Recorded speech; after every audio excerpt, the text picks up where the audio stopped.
I never expected my world to shatter in a single night. But there I was, sitting alone in my car, gripping the steering wheel, so hard my knuckles turned white, watching my wife laugh over dinner with another man. Not just any man. Her so-called co-worker. She leaned in close, her hand brushing his arm, eyes sparkling in a way I hadn't seen in years. My stomach twisted. This wasn't a business meeting. This was a date. A romantic, intimate, no-regrets date. And the worst part, she wasn't hiding it. No guilty glances over her shoulder. No hesitation.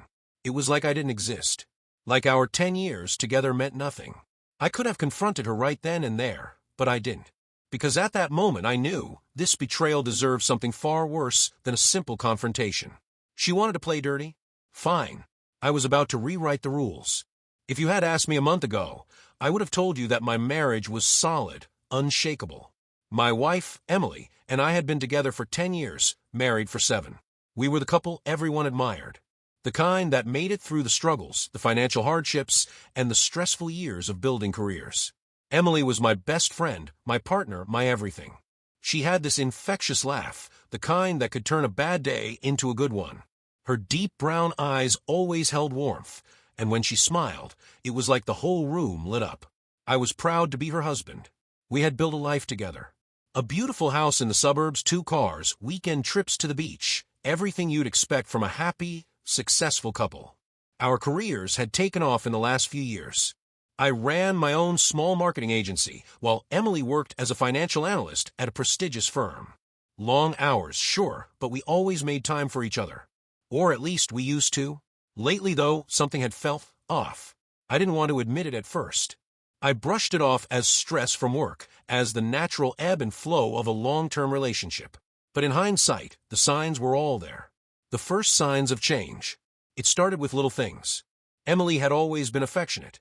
She'd greet me with a kiss when I got home, snuggle up to me on the couch, whisper goodnight before we drifted off to sleep. But slowly, those moments began to disappear. At first, I told myself I was imagining it. People change, right? Maybe she was just tired. Maybe work was demanding too much of her. Then there were the late nights. Emily had always been dedicated to her job, but suddenly, she was staying late more often than not. Meetings that ran over, last-minute reports, urgent client dinners. I wanted to believe her. I really did. But something felt wrong. I remember the night I first questioned it. She had come home after midnight, exhausted. I had stayed up, waiting for her, dinner cold on the table.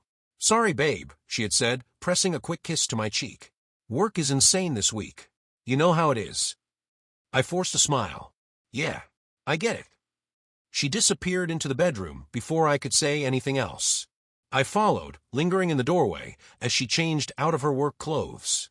And that's when I noticed something. Her dress, the one she had worn that morning, had a faint scent of cologne. But not mine. It was subtle, but it was there. I wanted to ask. The question was on the tip of my tongue. But instead, I swallowed it down. Maybe I was just being paranoid.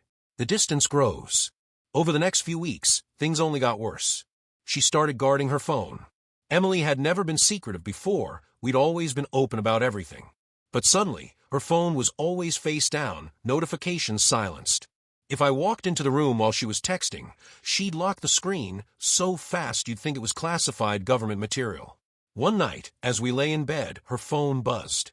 I glanced over without thinking, and she practically snatched it off the nightstand. "Work," she muttered, turning away from me. "Who texts you this late?" I asked, my voice light casual. She hesitated, just for a second. But I caught it. "It's just a colleague. Nothing important." She didn't look at me when she said it. And that's when I knew. Something was definitely wrong. Excuses and emotional distance. It wasn't just her phone. It was her mood, her energy. She wasn't present anymore. Conversations that used to flow effortlessly now felt forced. Dinners together became rare. And when we did sit down, she was distracted, lost in her own world. She stopped initiating affection. Stopped saying, "I love you" first. Stopped noticing the little things. I tried to ignore it. I told myself it was just a rough patch, that she'd come back to me. But deep down, a sinking feeling had taken root in my gut. And no matter how much I wanted to deny it, I knew something was pulling her away from me. I just didn't know how bad it was going to get. At first, I tried to push the doubt out of my mind. I told myself I was just being paranoid, overthinking things. Emily, And I had been together for years. She would never betray me. Right? But the little things kept adding up. One night, I woke up around 2 a.m. to find her side of the bed empty. At first, I thought she had gone to the bathroom, but when she didn't return, I got up to check. I found her sitting in the living room, phone in hand, illuminated by the soft glow of the screen. She was texting someone. M. I called out. She jumped, nearly dropping her phone.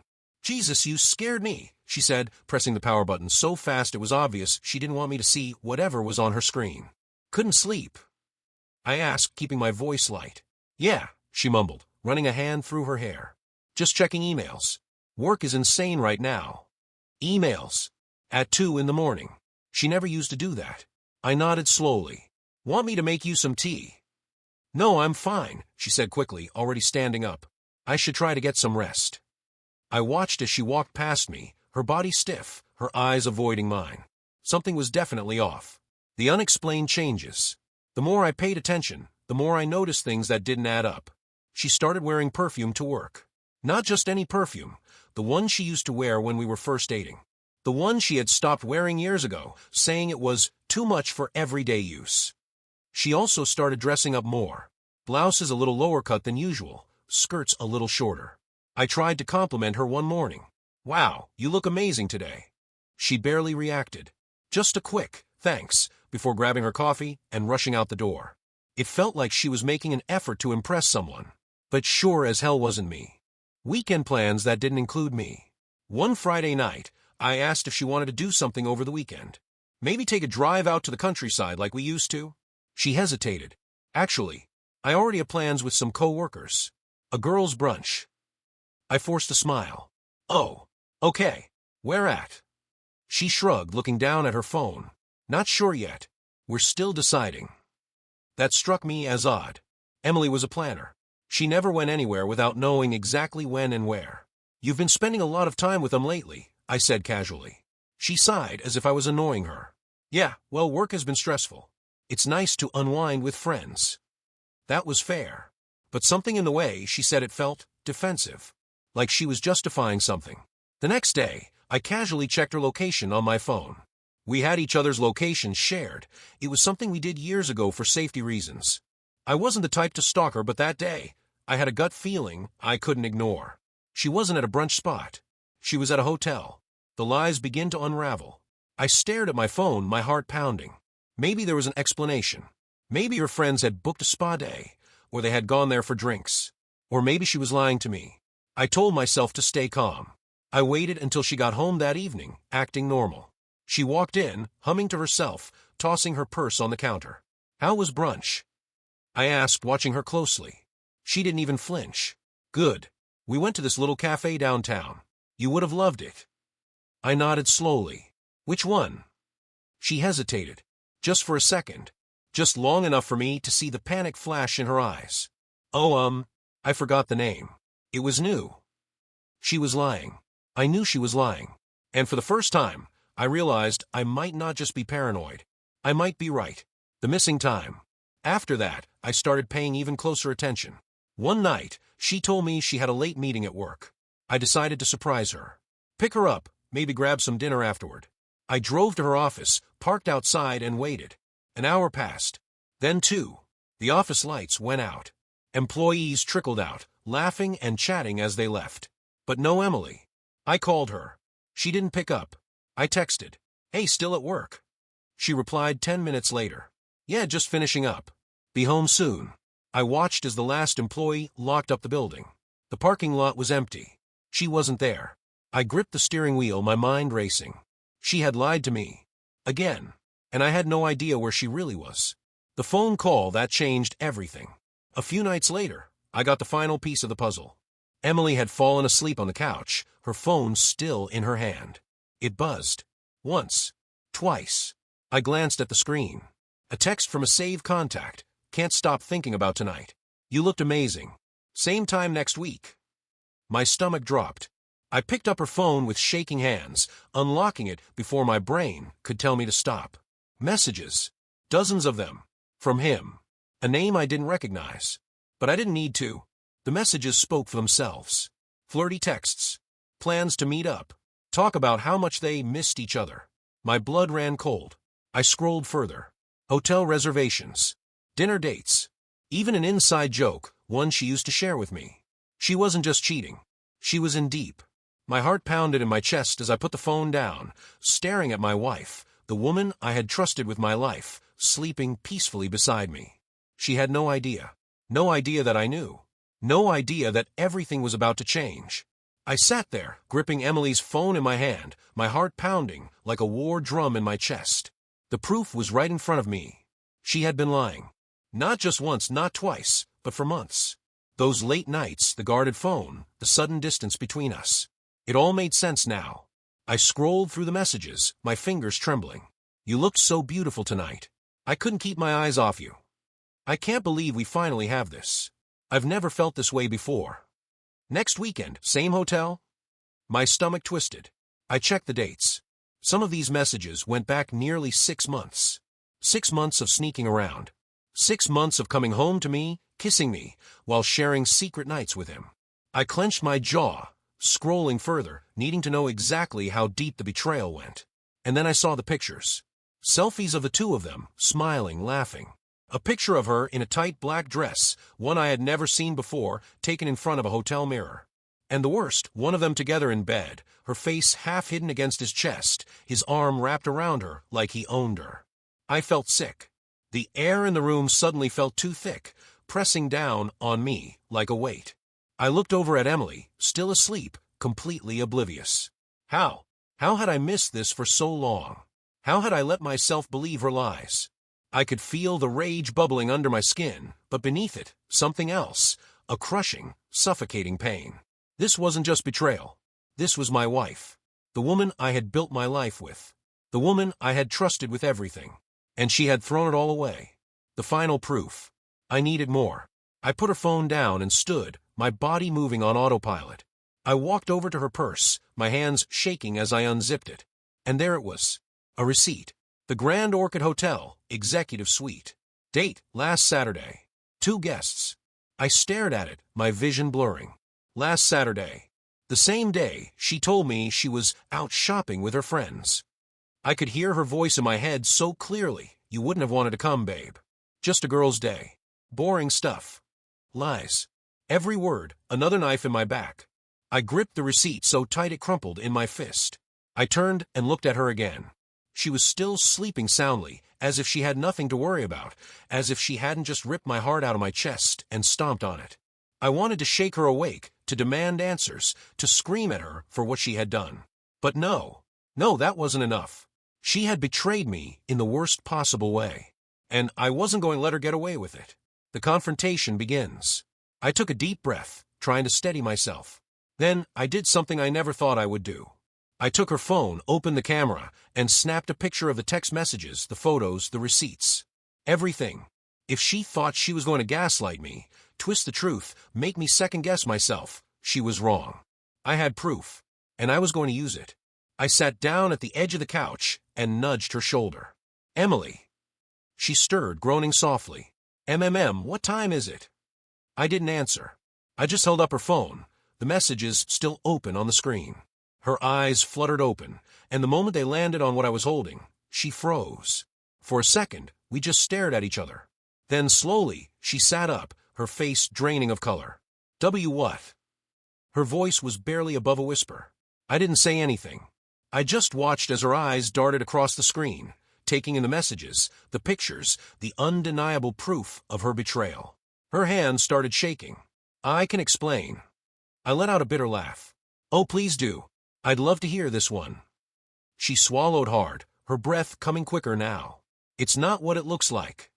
I felt something snap inside me. Not what it looks like. I repeated, my voice rising. Emily, I just read through months of messages. I saw the hotel receipts. I saw the pictures of you in his bed. She opened her mouth, but no words came out.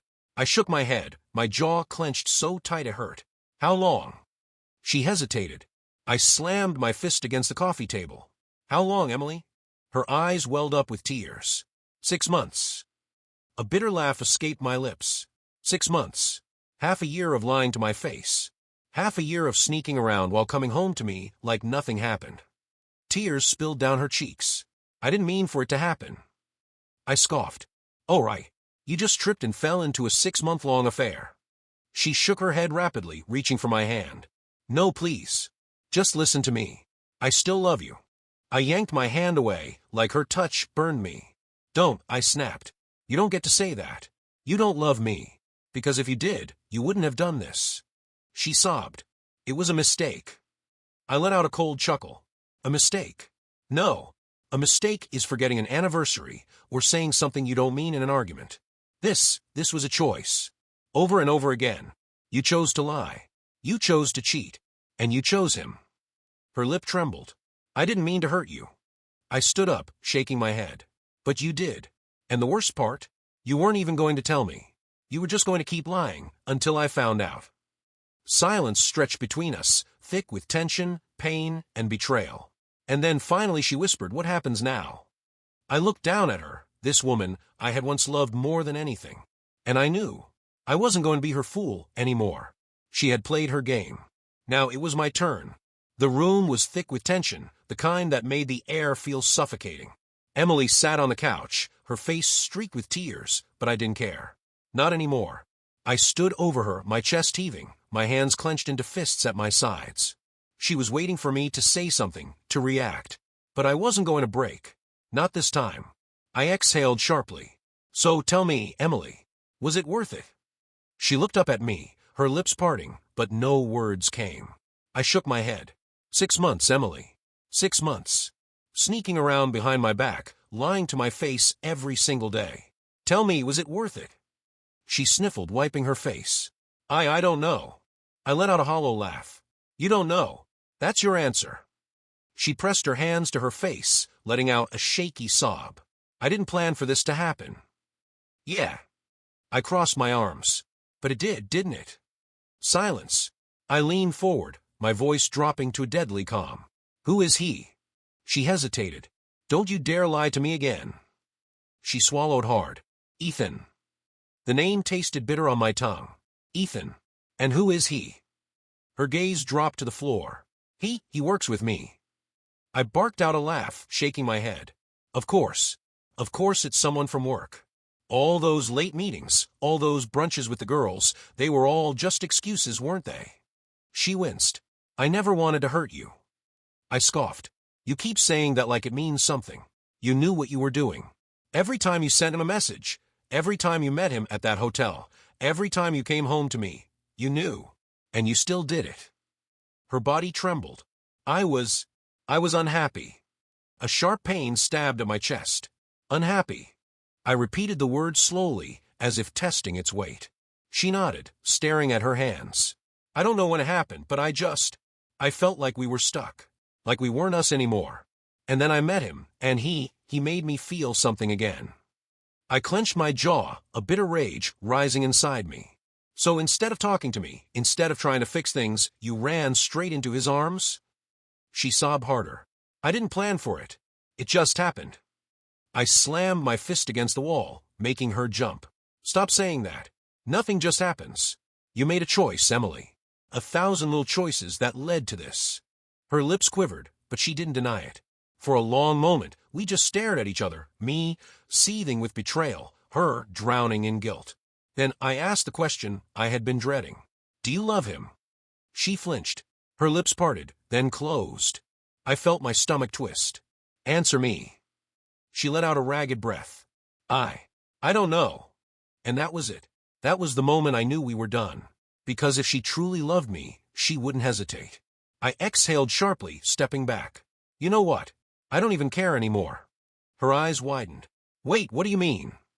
I let out a bitter chuckle. I mean, I'm done. You made your choice, Emily.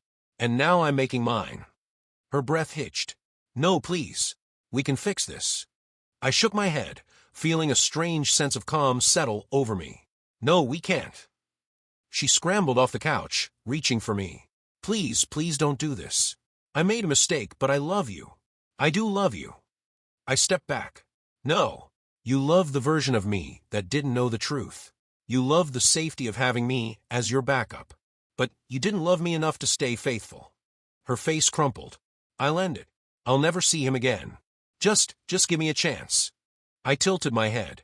Would you have ended it if I never found out? She opened her mouth, but no words came. I gave a sad smile. That's what I thought.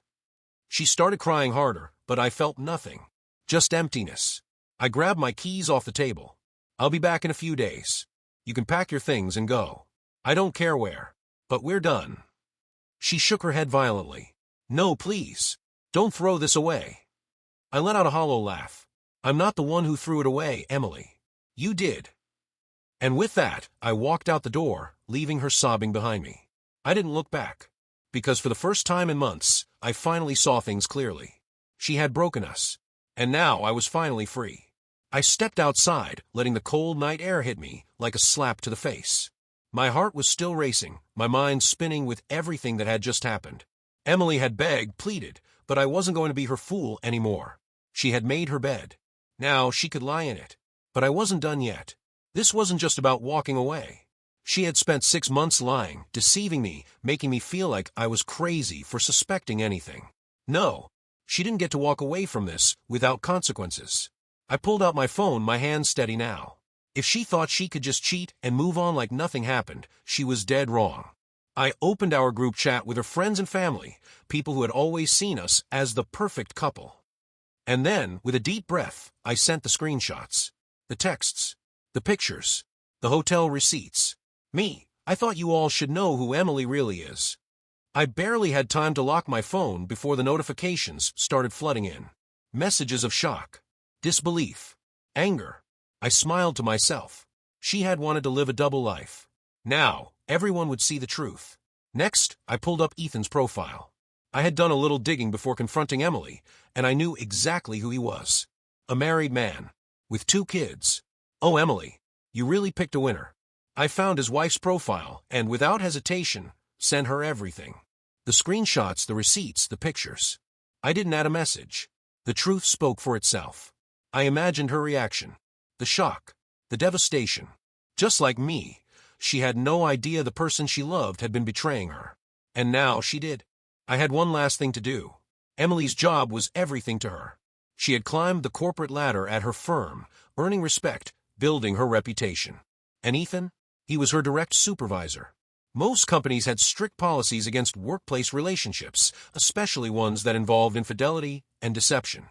I crafted an anonymous email to HR, attaching the evidence. Then, with one final deep breath, I hit send. And just like that, her perfect little world? Gone. By the time I got back to the house, my phone was still vibrating nonstop. Emily had called me 17 times. I ignored every single one. Instead, I walked inside, grabbed a duffel bag, and started packing. I wasn't going to spend another second under the same roof as her. Halfway through, the front door burst open. James. I turned to see her standing there, eyes wide, face pale. She had her phone in her hand, shaking as she read through the messages. Her voice was frantic. Why you sent this to everyone? I zipped up my bag. Yep. She gasped, stepping closer. My job, my friends. James, what did you do? I stared at her, completely calm. I gave you what you deserve. Her lip trembled. No, you don't get to do this to me. You don't get to ruin my life. I laughed coldly. Ruin your life? You did that all on your own, Emily. She clutched her hair, pacing. I can fix this. I can. But then her phone dinged and she froze. Her eyes scanned the screen, and I saw the exact moment she realized what I had done. She looked up at me, her face crumbling. You told his wife. I smirked. Yep. And HR. She dropped her phone. Her body swayed like she might faint. Oh my God. My career. James, please, we can talk about this. I slung my bag over my shoulder. There's nothing left to say. Her hands trembled as she reached for me. I'll do anything. Please. Just don't leave me like this. I stared at her for a long moment. Then I leaned in, whispering, you should have thought about that before you slept with him. Her sobs followed me as I walked out the door, but I didn't care. She had made her choices, and I had made mine. And for the first time in months, I felt free.